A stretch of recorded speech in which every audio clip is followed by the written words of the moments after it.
I'm turning 29 next month. Yeah. Nobody actually gives a fuck, but I'm turning 29, and I've been, I've been thinking. It's like 28's been good. I like 28. It's been a fun age. I will say though that by the time that I had reached this age, I thought I'd have it all figured out, and I do not. I thought I'd know more stuff than I do. I think I know as much as I do now about the world that I did like 20 years ago. Like I was just over in Europe.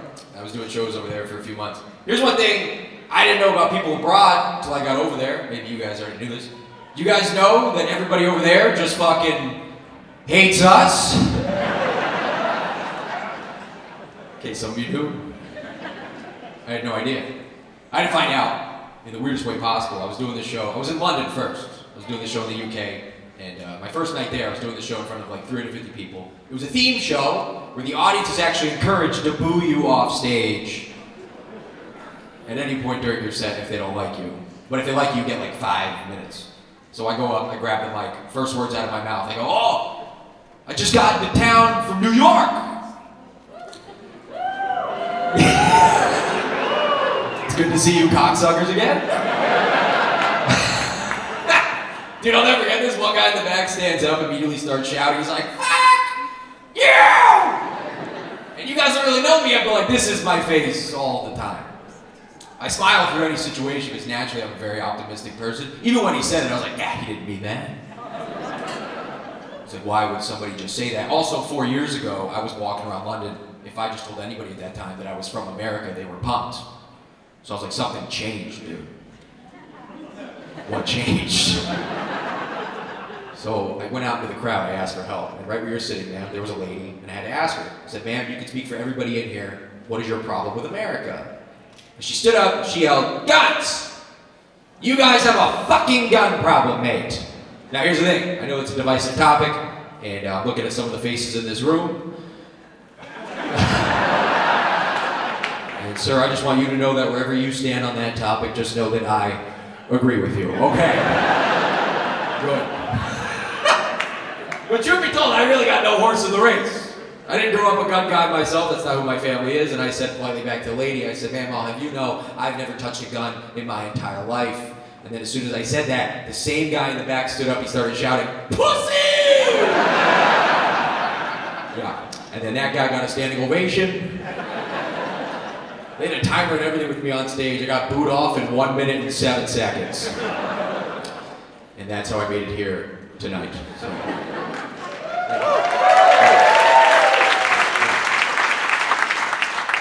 Yeah, that's the theme of my whole life, really. I come from a long line of people who have no idea what the fuck is going on at any given moment, Like, okay, the election just passed. I don't even think my mom should be able to vote. Not because she's a woman, just because like the way she votes. Okay, we can get misogynistic in here, all right? No, the way she votes is ridiculous though, right? Like Trump went against Kamala, I called my mom, I was like, "Ma, who are you thinking about voting for? What are we thinking?" She goes, "Oh, I'm thinking Kamala." And I was like, "Okay, why?" And she was like, "Nah."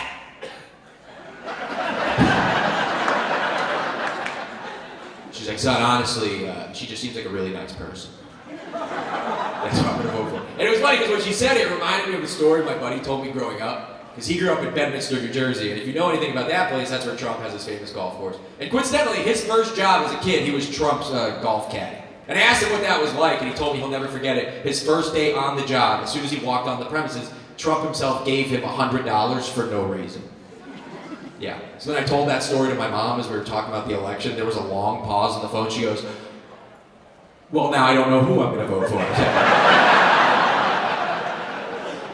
"You're confusing the fuck out of me, son." I don't really try to have any beliefs on anything. I feel like, yeah, I'm not even 30 yet. I'm just trying to live my life honestly. There's some things I'll chime in on. Like there was a lady at the UK show who stood up after the gun lady. She started yelling. She was like, "I don't like your abortion laws. That's why I hate America." And my only response to that was, "Lady, I had nothing to do with that. You got the wrong guy." And ladies, for what it's worth, I think abortion is casual, so. All right, buckle up. No, I do. Here's how I know. The other day I was going to hang out with my friend. We were going to like have some breakfast at her place. And when I got over there, it was like in the morning, you know. And I get into her house, and she goes, she's like, how you doing? I was like, oh, I'm good. What are you up to today? She goes, oh, you're never going to believe this. I actually just got an abortion. And now I'm going to make these eggs for us.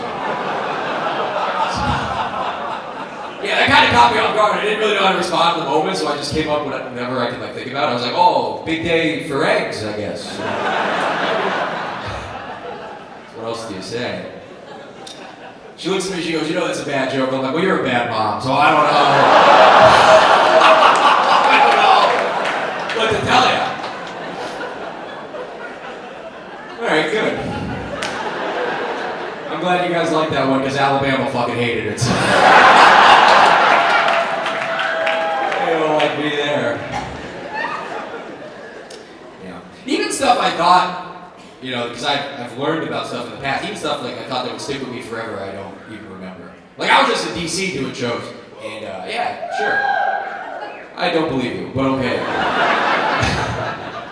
Yeah, I was walking around, and like, you know, I'm not really a history buff, but like, there's some things that fascinate me, right? Like, I was walking by the Ford Theater, and if we know anything about the Ford Theater, we know Lincoln, that's where he was assassinated.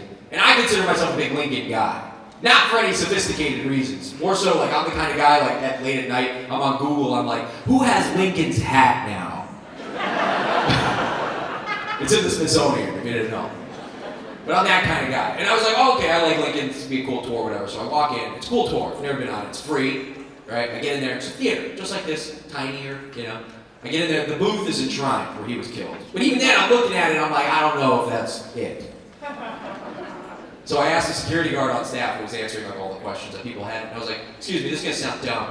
Is that the booth?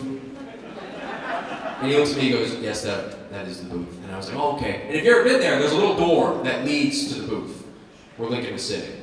And I was looking at the door, and then I looked back at the security guard, and I was like, you're telling me Lee Harvey Oswald walked through that door. And if you're not laughing at that, you failed third grade social studies. I shake it out, security guard looks at me and goes, oh my fucking God. It was John Wilkes Booth. Here I am walking into the Ford Theater like, finally, something I know about. I get in there, I'm like, wow, Luigi Mangioni's gonna pay for what he did to Honest Abe.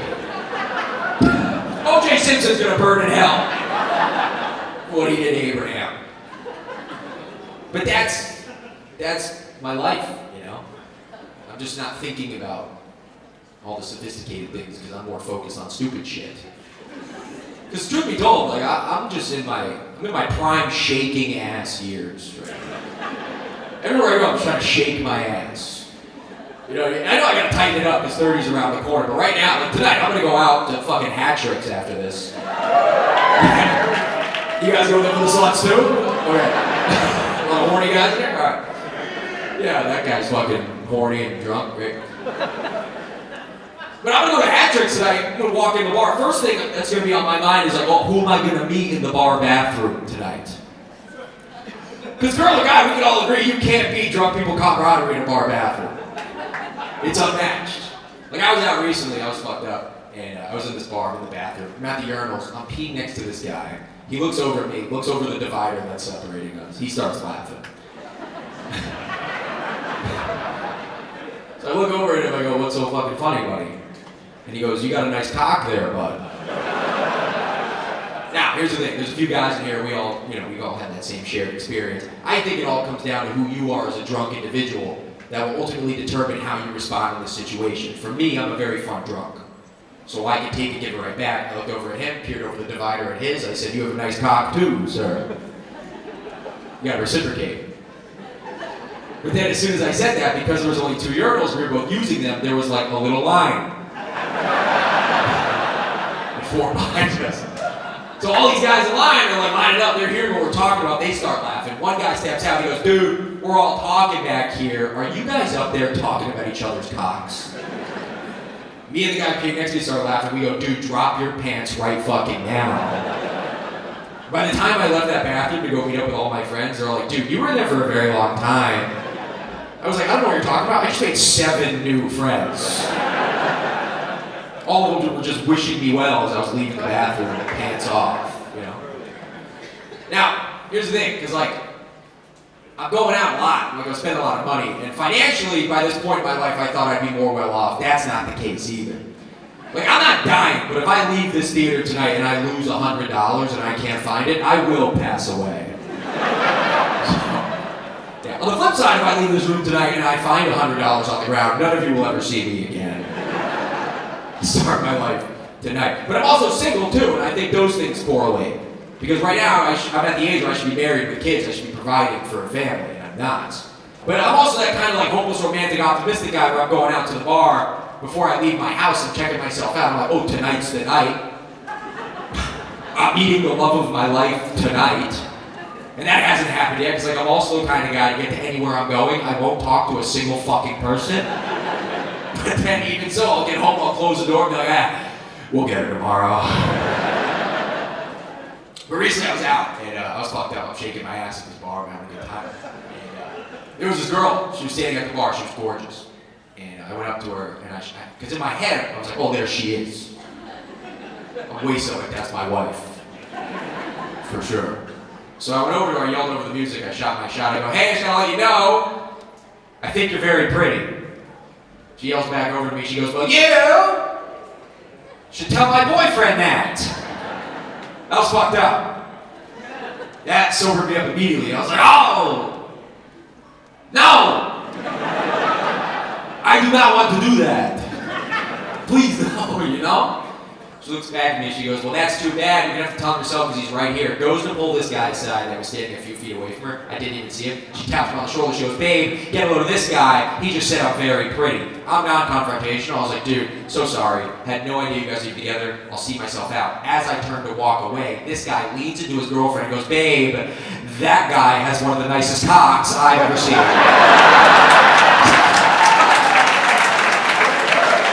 Thank you so much. Anyway, it's good to see you again, buddy.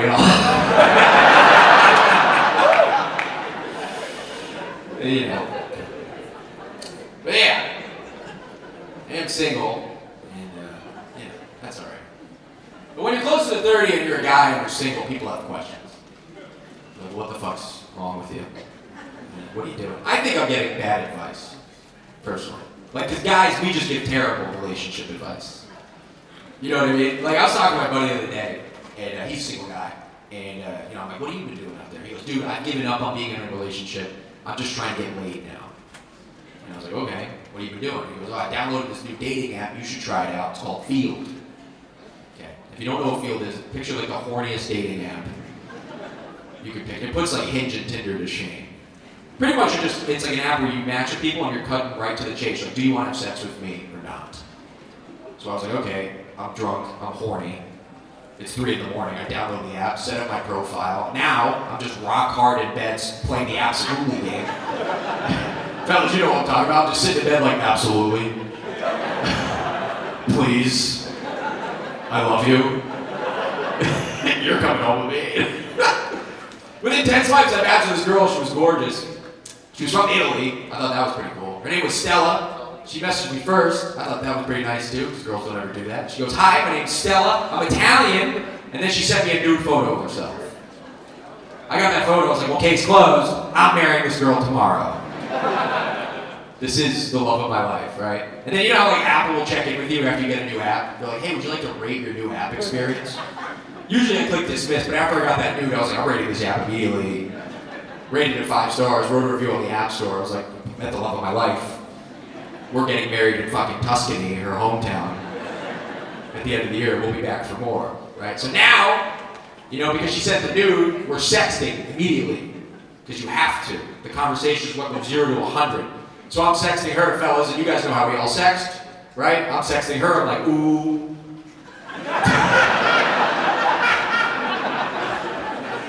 I'm gonna get ya, you know what I mean? That's how we sext, right, fellas? And she sexted me back, she's like, ooh.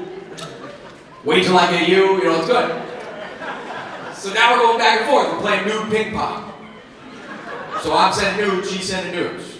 So she sends me a nude after I send her one, and this time she captions it under her boob. She writes, "Baby, I want you to send me a video of you sucking your fingers." Yeah. Now here's the thing, before I tell you that I did that, because I absolutely didn't do that. Fellas, back me up here. I mean, we're talking respectable, gorgeous Italian woman. That picture could have said, "Hey buddy, sit on a pine cone." I'd be like, I don't really want to do that, but baby gets what baby wants. Ciao bella, you know what I mean? You have to respect the Italians. So I sent her a video of me fisting my entire mouth. Because players play.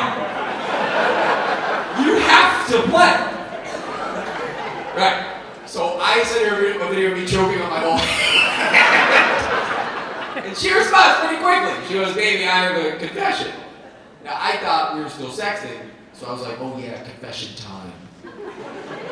I fucking love confession time. Tell me anything, baby, your secret's safe with me." She goes, "My name actually isn't Stella. My name is Rahid. I'm a man from the Middle East. Brandon Barrera, I am sextorting you for $1,600. I've screenshotted this whole conversation. I've saved all your pictures and videos you've been sending me, and I'm prepared to send them to everybody you've ever known, including your entire family and friends, unless you wire me this money immediately." Yeah. So let's circle back. I've told you guys about where I'm at financially in my life. In the heat of that moment, all I could think to respond was, "Raheem, for $1,600, why don't I just help you send the fucking pictures? Quite frankly, how do I get your job? I'm a fucking ZipRecruiter? Like, where do I apply? I'm from Fort Lauderdale, Florida. I know a lot of sick fucks back at home. Why don't we just team up, Raheem and Barrera, LLC? All their cocks in a photo op by the end of the night. We'll be millionaires by the morning, buddy, you know?" Which, by the way, I'm laughing about this now, but when it happened, it was a fucking nightmare. Fellas, if it's happened to you, you don't have to speak up. Because that's why I'm here tonight. Because you know how we say, you're not alone or whatever. Me too, you know what I mean? Whatever you want to say. But it is a nightmare. And usually what happens to guys when this happens to them is they'll go on social media of any form. They'll make an announcement or a post. They'll warn people. They'll go, "Attention friends and family, I have made a terrible mistake. In a few moments, you might receive a picture of my throbbing hard cock. And for that, I'm eternally sorry. Please do not think less of me as a person. Hashtag hags, whatever you want to say." So I was like, I'm not going to be that fucking guy. I'm going to die with a lie if that comes about, right? So what I did was I went on Google and I typed in sextortion on the internet because I wanted to learn more about it. And when you type in sextortion on the internet on Google, the first article that pops up is a New York Times article. And the headline reads, "U.S. male teens are experiencing the worst possible thing to ever happen to them on the internet." I read that headline and I was like, well, what about the 28-year-olds? It can't just be me and the teens, you know? Like, that's not an army I want to lead. So what I did was I called my buddy back at home, who had me download Field, and he gets on the phone and he's like, "Hey, how's it going? You meet anybody yet?" I go, "Dude, I do not think this app is for me." And he goes, "Well, what happened?" I go, "Oh, I met this girl, thought she was cute, loved my life, she was Italian." And then, we're sending lewd photos and pictures, like, back and forth to each other, whatever. And then she turned out to be this guy from the Republic of the fucking Congo. And now he's using those photos and videos to sextort me for $1,600. I shit you not, without even hesitating, my buddy on the other end of the phone just goes, "Ah, fuck, that happened to you too?"